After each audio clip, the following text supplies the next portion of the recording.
India एक democratic country है और यहां पर कोई आम आदमी भी उम्मीदवार बन सकता है और चुनाव लड़ सकता है। लेकिन अगर मैं आपसे सवाल पूछूं कि इंडिया के इतिहास में सबसे असफल उम्मीदवार कौन है और क्यों है, तो आप लोग क्या कहेंगे?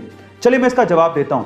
इंडिया के इतिहास में सबसे असफल उम्मीदवार तमिलनाडु के डॉक्टर के पद्मराजन हैं, जिन्होंने अब तक लगभग 199 चुनाव लड़े हैं, जिसमें स्थानीय चुनाव से लेके लोकसभा चुनाव तक शामिल हैं। लेकिन वो सभी चुनाव हारे हैं। इनफैक्ट एक बार तो वो राष्ट्रपति चुनाव भी लड़े थे, लेकिन उसमें भी वो हार गए थे। इसलिए उन्हें इंडिया का सबसे असफल उम्मीदवार कहा जाता है। गाइस, आपको ये फैक्ट जान के कैसा लगा कमेंट सेक्शन में जरूर लिखिएगा और ऐसे अमेजिंग वीडियोस के लिए शेयर, सब्सक्राइब एंड लाइक। मिलते हैं अगली वीडियो में। टाइड डिटर्जेंट पाउडर काफी सालों से अमेरिका में मार्केट लीडर रहा है, लेकिन जैसे ही सन 2000 में वो इंडिया में एंटर हुआ, वो पूरी तरह से फेल हो गया, क्योंकि वो इंडियन कस्टमर्स को समझ नहीं पाया।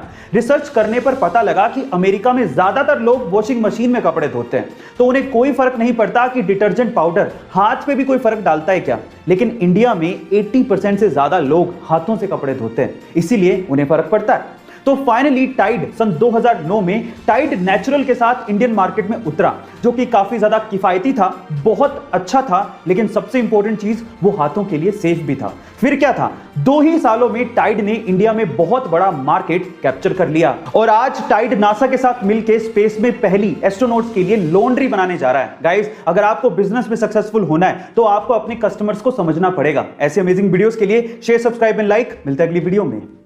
24 नवंबर 1971 को पोर्टलैंड से सिएटल जाने के लिए डीबी कूपर नाम का एक आदमी एक फ्लाइट पे चढ़ता है। जैसी फ्लाइट हवा में होती है, वो अपने पास ही खड़ी एयर होस्टेस को एक लेटर पकड़ाता है, जिसमें लिखा होता है कि मेरे पास बॉम्ब है और तुम तुरंत मेरे पास आके बैठो। जैसी एयर होस्टेस कूपर के पास आके बैठती है, वो उसे बॉक्स खोल के बॉम्ब दिखाता है और कहता है कि मुझे $2 लाख प्लस 4 पैराशूट चाहिए, नहीं तो मैं सबको उड़ा दूंगा।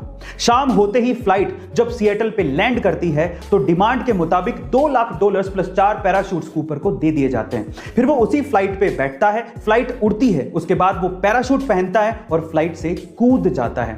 उसके बाद से लेके आज तक किसी ने भी डीबी कूपर को दोबारा नहीं देखा। एफबीआई ने खूब सर्च करने की कोशिश की, लेकिन वो डीबी कूपर को दोबारा ढूंढ ही नहीं पाई। फाइनली 2016 में एफबीआई ये फाइल हमेशा के लिए बंद कर देती है। गाइस, ये कोई फिल्मी घटना नहीं है, इसे आप गूगल पे भी सर्च कर सकते हैं। ऐसी ही मिस्टीरियस वीडियोस के लिए शेयर, सब्सक्राइब एंड लाइक। मिलते हैं अगली वीडियो में।